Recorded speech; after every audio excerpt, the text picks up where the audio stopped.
भाई देखिए, कोई समझौता नहीं कर रहा और ये बात ना विपक्ष को भी अब समझने की जरूरत है कि अगर किसी की बेहतरी के लिए अगर कुछ किया जा रहा है, संशोधन किए जा रहे हैं, तो उसको भी ईमानदार तरीके से विपक्ष सुधारे ना। अगर पारदर्शिता किसी सिस्टम में लाने का प्रयास किया जा रहा है तो उससे ऐतराज किस बात का है? अगर एक ऐसा संशोधन लाया जा रहा है जो उस वर्ग के गरीब लोग हैं उनको मुख्य धारा के साथ जोड़ता है, तो इसमें तकलीफ क्या है? दिक्कत यह है कि जस्ट बिकॉज एनडीए लेके आ रहा है, प्रधानमंत्री नरेंद्र मोदी लेके आ रहे हैं, तो ये गलत ही है। और हर बार सिर्फ इसका विरोध इसलिए करो क्योंकि एनडीए की सरकार लेकर आ रही है। और विरोध करने का तरीका आप तथ्यों पे कीजिए ना।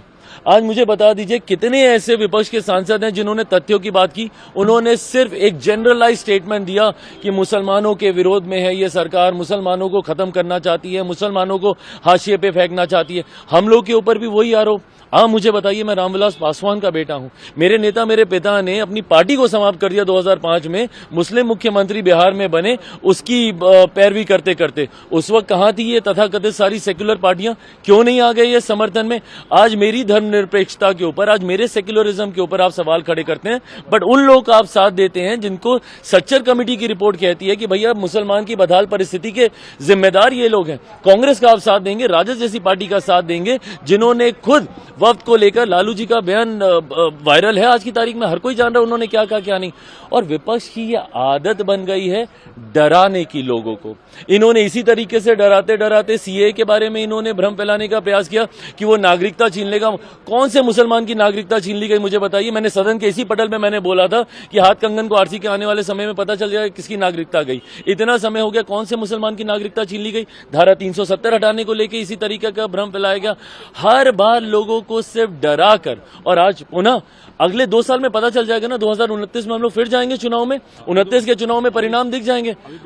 अभी बिहार का चुनाव है 6-7 महीने के बाद, उसमें पता चल जाएगा भैया।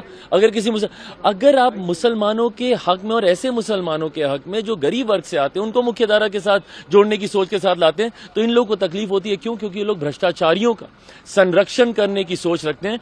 ये संशोधन मैं ईमानदारी से मानता हूं, मैं रामविलास पासवान का बेटा हूं, कोई ऐसी गलत चीज का मैं पक्ष नहीं लूंगा जो मेरे पिता की विचारधारा के खिलाफ जाए। मेरा कमिटमेंट ना सिर्फ समाज के इस वर्ग के साथ है, मेरा कमिटमेंट मेरे पिता की आइडियोलॉजी के साथ भी है।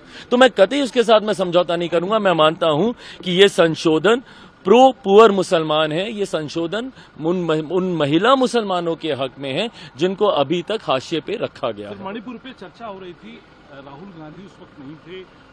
अब ये बता दीजिए इन लोग की गंभीरता, एलओपी की गंभीरता बताइए। आज सुबह जब ये भी आया, जब ये वफ्द को भी जब इंट्रोड्यूस किया जा रहा था, for the longest time LOP was missing. अभी जब मणिपुर वाला मामला, मणिपुर इतनी बार ये लोग कह रहे हैं, उसका राजनीतिकरण कर रहे हैं, सब कर रहे हैं। और जब गृह मंत्री जी जब उसके ऊपर जब जवाब दे रहे हैं, जब अपनी बातों को रख रहे हैं, जब स्पष्टीकरण दे रहे हैं, आपके सवालों के जवाब दे रहे हैं, तो आप मौजूद रहना भी जरूरी नहीं समझते? वक्त के दुनिया भर के ये लोग माहौल बना रहे हैं, जनता के बीच जा रहे हैं, मुसलमानों के बीच जा रहे हैं। आप दिन के विजुअल्स निकाल के देखिए, विपक्ष के कितने सांसद कब कब मौजूद थे।